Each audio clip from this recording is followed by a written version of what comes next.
ካገባሽ በኋላ ልትያሽ ነው ሊራትሽ ይችላል። እኔምልሽ አንቺ ድሮ እንደዚህ ቆንጆ ነበር። ካለፈው በኋላ ፈጣሪ ሰራኝ ነው።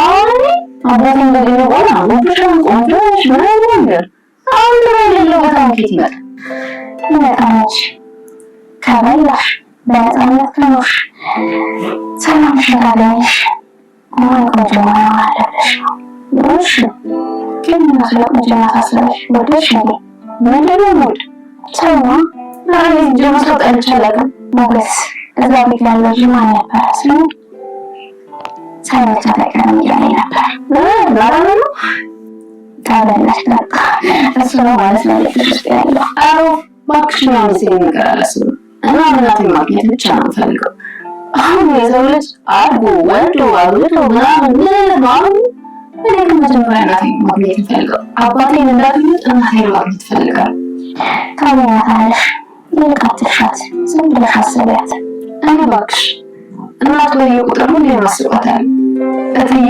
ሰዓት ሰላምዬ ሰዓት ትዝ ትለኛለች በተለይ ሰላምዬ ሰዓት የሆነ እናቴን ያየው ነው ያክል የሚሰማኝ በቃ በቃ እናቴ ትዝ ትለኛለች እነሱ ባየው ቁጥር እናትሽን ብታገኛት መጀመሪያ ምንድን ነው የምትጠይቂያት? እኔ እንጃ በቃ እኔ ልጅሽ ነኝ የምላት ይህን ብቻ ነው የምላት።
ኤፍራታ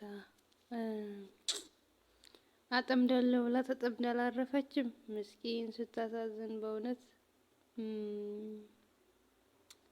እኔ ደግሞ ይሳካላታል ብዬ ጠብቄ ነበር። ከምር ግን ሳይሳካላት ቀረ።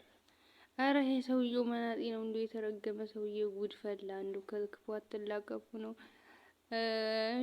በመጨረሻ አማራጫቸው እንኳን ከሸፈባቸው። እኔ ግን እነሱ ናቸው ያሳዘኑኝ። እሷስ መንቃቱ አይቀርም የሚገል መድኃኒትም አይደለምና መንቃቷ ላይ ቀር ነገር ግን እነሱ ተበላሸባቸው። እንዴት ነው ግን ያ ማለት የሆነ በስመ አብ ወልድ ማለት የሆነ እንደው ይሄ ነው የማይባል ሰውዬ በጣም ከባድ ሰው ነው። ማነው ስሙ? ዝና ግን በኢየሱስ ግን እኔማ ይሳካል ብዬ ነበር፣ ግን አልተሳካላቸውም። እኔ ብቻ እንግዲህ ዛሬ የመጨረሻ አማራጫቸው እንግዲህ እንደ ካሽፎባቸዋል። እንግዲህ ሌላ አማራጭ በመፈለግ ላይ ተጨናንቀዋል ማለት ነው። እንግዲህ እንደተመለከት ነው ዝና ማን ነው ሞገስና መድብል መላው ጠፍቷቸዋል። የሆነ አማራጭ ፈልገዋል፣ ሊያገኙት ወስነዋልም። ማይ ጋድ ዛሬ እንትና ሉላን ያስተነገጠች አዳጣብስ ማስታሰብ እንግዲህ እሷ ደግሞ ጭዌ ፈጠርኩ ብላ ግን ምን ዋጋ አለው? አስተነገጠች። ቢቀለድ በዚህ ይቀለዳል። ማትረቢ ነሽ ሆነት ምናምን አለቻት። ጠባቂ ሁኚ ተብላ እንኳን ልጠብቃት ልቧን አፍርጣባት ነበር በማይቀለደው ቀልደ። አይዳጣ ምስኪን ግን ደነገጠች። የኔ እናት እሷ ደግሞ እናቷን ብታገኝ እናቴን ማግኘት ነው የምፈልገው ምናምን እያለች ነበር። እና ወሬያቸው ደስ ይላል በእውነት ሲጫወቱ። ግን እንግዲህ ያው ዛሬ እትዬ ማን ነው ስሟ? እሷ ደግሞ ያው ውሰጂኝ እንትና ቤት ብትባል ማነው ዝና ቤት ውሰጂኝ ብትባል በጣም እምቢ ያለች። እንግዲህ ምንም ማድረግ አይቻልም። እስር ቤት መበስበስ አምሮሻል ማለት ከእነሱ ጋር ታግታ መቆየት አምሯታል መሰለኝ። እናንተ ዝና ልትገሉት ነው ወይስ ነካክታችሁ ልተውት ነው? እኔ መቃብሬ ላይ ደህና መቃብር እንዲፈለግልኝ በደህና መቃብር እንዲቀበር አበባ እንዲሰጠኝ እፈልጋለሁ። ብሞት እንኳን እናንተ ከገደላችሁ ቢያንስ ዝና መቃብር ይፈልግልኛል፣ ደህና መቃብር ላይ ይቀብረኛል። እኔ እሱ ከገደለኝ ግን ማንም አያለቅስልኝ። አማራጭ ይሄ ነው፣ እናንተ ብትገሉኝ ይሻላል ብላ እንግዲህ ውሳኔዋን አሳውቃለች። እንግዲህ ከቅድስት ጋርም አልተስማማች። ከአሁን ታስራ ማፏ ማያርፍ ሴትዮ በስመ አብ ወልድ። እኔ ግን እጇ ያለበት ነው የሚመስለኝ። ብሩክን አሳግተዋለች አብራ ይመስለኛል። ያም ስራው ምን እንደሆነ ምናምን አውቀዋል እና በሱ ምክንያት እንግዲህ በዛ በደካማ ጎኑ ገብተን ዛሬ እንንገረው ብለው ሊያስረዱት ሊሞክሩ ነው መሰለኝ። ያው እነሱም ተገናኝተዋል። ምን መጨረሻው ላይ እኔ ግን ዝም ብሎ የማይሆን ነገር የሚፈጠር ይመስለኛል። ምን እንደሚፈጠር በኔክስት ፓርት የምናየው ይሆናል። ግን ይፈጠራል ብዬ የማስበው እንዳይተኩስባቸው፣ አንደኛ እሱ ፍርሃት አለኝ።